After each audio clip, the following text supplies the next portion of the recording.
નમસ્કાર દર્શક મિત્રો, હું શીતલ મહેતા ન્યૂઝ ઓફ કચ્છમાં આપનું સ્વાગત છે। જોઈએ આજના સમાચાર। વીજળીનો સમજણપૂર્વકનો ઉપયોગ ભવિષ્ય ઉજળું રાખશે।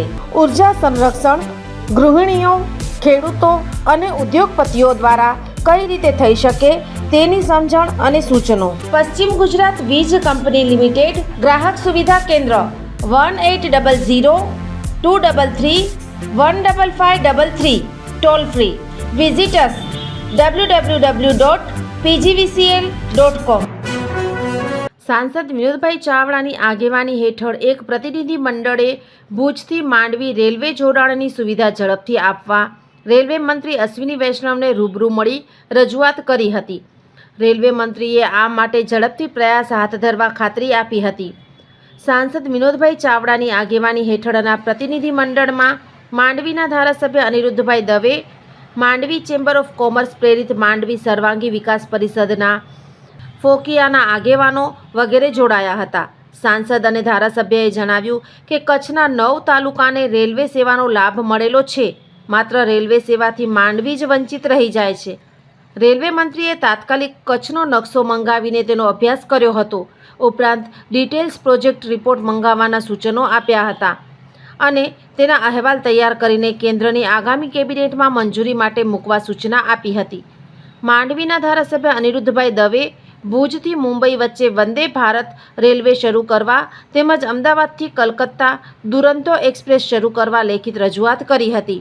ભુજથી માંડવી રેલવે જોડાણનો વર્ષો જૂનો પ્રશ્ન તાત્કાલિક હલ થશે તેવી આનંદની લાગણી ફેલાઈ હોવાનું માંડવી સર્વાંગી વિકાસ પરિષદના પ્રમુખ વાડીલાલભાઈ દોશીએ જણાવ્યું હતું। આજ રોજ દિલ્હી મધ્યે આપણા માંડવી વિસ્તારના લોકપ્રિય ધારાસભ્ય શ્રી સન્માન્ય અનિરુદ્ધભાઈ દવે, ફોકીઓના ભાઈ શ્રી નિમેશભાઈ, આદરણીય શ્રી ભાવિનભાઈ અને માંડવી ચેમ્બર્સ ઓફ કોમર્સના ભાઈ શ્રી દિનેશભાઈ, દીપકભાઈ, ચંદુભાઈ સૌ લોકો સાથે મળી કરીને વર્ષોથી માંડવી વાસીઓની વિસ્તારની જે માંગ હતી કે આપણને રેલવે પ્રાપ્ત થાય અને આજે ભારત સરકારના સન્માન્ય મંત્રી શ્રી અશ્વિનીજી વૈષ્ણવજીને મળવાનું થયું હતું અને રૂબરૂ મળી કરીને રજૂઆત કરી હતી અને પોઝિટિવ પ્રતિસાદ મળ્યો હતો અને સંપૂર્ણ એમણે વિશ્વાસ અપાયો છે કે કચ્છની અંદર રહી જતું માંડવી જેને પણ જલ્દીથી રેલવે પ્રાપ્ત થાય, પ્રવાસીઓ માટે ઉદ્યોગ ક્ષેત્રે પણ ખૂબ પ્રગતિ આવશે।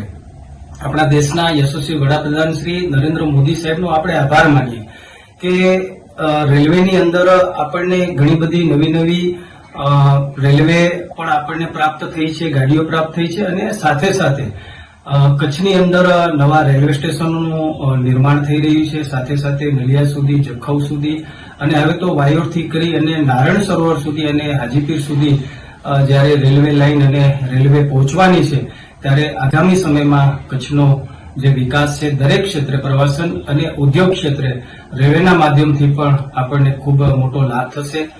માંડવીના અમારા સૌ એસોસિએશનના મિત્રો આજે પધાર્યા હતા અને વારંવાર જે એમની રજૂઆત હતી હું એમને પણ હૃદયથી અભિનંદન આપું છું કે આજે જે એમણે ઘણા સમયથી દિલ્હી આવવા માટેની એમની માંગ હતી અને રેલ મંત્રીશ્રીને મળવાની માંગ હતી એ આજે પૂર્ણ થઈ છે અને ધારાસભ્ય શ્રી અનિરુદ્ધભાઈ એમનો પણ સાથે આવવાનું થયું અને સૌનો હું હૃદયથી ખૂબ ખૂબ ધન્યવાદ અને આભાર। નમસ્કાર। આજે આદરણીય સાંસદ શ્રી વિનોદભાઈ ચાવડાના આગેવાની હેઠળ ફોકિયા એટલે કે આખા કચ્છનું જે ઇન્ડસ્ટ્રીઓ માટે ચિંતા કરતું એવું સંસ્થાન માંડવી ચેમ્બર ઓફ કોમર્સ અને વ્યક્તિગત સ્વરૂપે બધાએ મળી અને આદરણીય મંત્રી શ્રી રેલવે મંત્રાલયને રજૂઆત કરી। માંડવી માટે હવે રેલવેના ઘણા બધા પ્રોજેક્ટો છેલ્લા આપણે 10 વર્ષમાં જોયા કે ખૂબ કચ્છની અંદર આદરણીય પ્રધાનમંત્રી શ્રી મોદી સાહેબના નેતૃત્વમાં એ રેલવેના પ્રોજેક્ટો આવ્યા અને સાંસદશ્રીએ ભરપૂર એની અંદર સૂચનો કર્યા અને એ બધા સફળતાપૂર્વક પ્રાપ્ત થયા। તો માંડવી એક રહી જતું હતું એ માંડવી માટે પણ એની બધા લોકોની આશા પૂર્ણ થાય એટલા માટે આજે Mandvi chamber of commerce, Mandvi mines association, bentonite mines association આ બધાએ ડેટા સાથે 2.6 મિલિયન ટન બેટોનાઇટ છે, 1.5 મિલિયન ટન જેટલું મીઠું છે અને 1.5 મિલિયન ટન જેટલું પેટ્રોલિયમ ભવિષ્યમાં જે HPCL અને GHCL દ્વારા થવાનું છે। તો આ બધા કાર્ગોને કારણે વાયબલ પ્રોજેક્ટ છે એની રજૂઆત માનનીય સાંસદશ્રીની આગેવાનીમાં મંત્રીશ્રી અશ્વિનીજીને કરી. એમણે તાત્કાલિક અધિકારીઓને સૂચના આપી અને ડીપીઆરને મંગાવવા માટેનું કહ્યું છે અને સંપૂર્ણપણે આશાવાદી છે. સકારાત્મક પ્રતિસાદ મળ્યો છે. કચ્છને મોદી સાહેબે ખૂબ આપ્યું છે. તો મને સંપૂર્ણપણે આશા છે કે હજી આવનારા દિવસોની અંદર ટૂંક સમયમાં જે પ્રકારે સાંસદશ્રીએ પણ ત્યાં મંત્રીશ્રીએ પણ જે ખુલાસો આપ્યો અને હૃદયની આપને શુભેચ્છા સાથે એને હા પાડી છે, હકારાત્મક પ્રતિસાદ આપ્યો, તો એ પ્રતિસાદને કારણે આગામી સમયની અંદર આની પણ મંજૂરી આવશે અને એ આગળ કામ ચાલુ થશે એવું મને સંપૂર્ણ આશા છે. ધન્યવાદ. આ ચિત્ર જુઓ અને વીજ કરંટથી કઈ રીતે બચી શકાય તે જાણો. થોડીક જાગૃતતા, જિંદગીભરની સલામતી. વીજ સુરક્ષા પ્રથમ. પશ્ચિમ ગુજરાત વીજ કંપની લિમિટેડ, વર્તુળ કચેરી, ભુજ.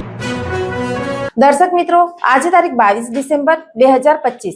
આ હતા આજના સમાચાર. આવતીકાલે ફરી મળીશું. ત્યાં સુધી મને રજા આપશો. નમસ્કાર.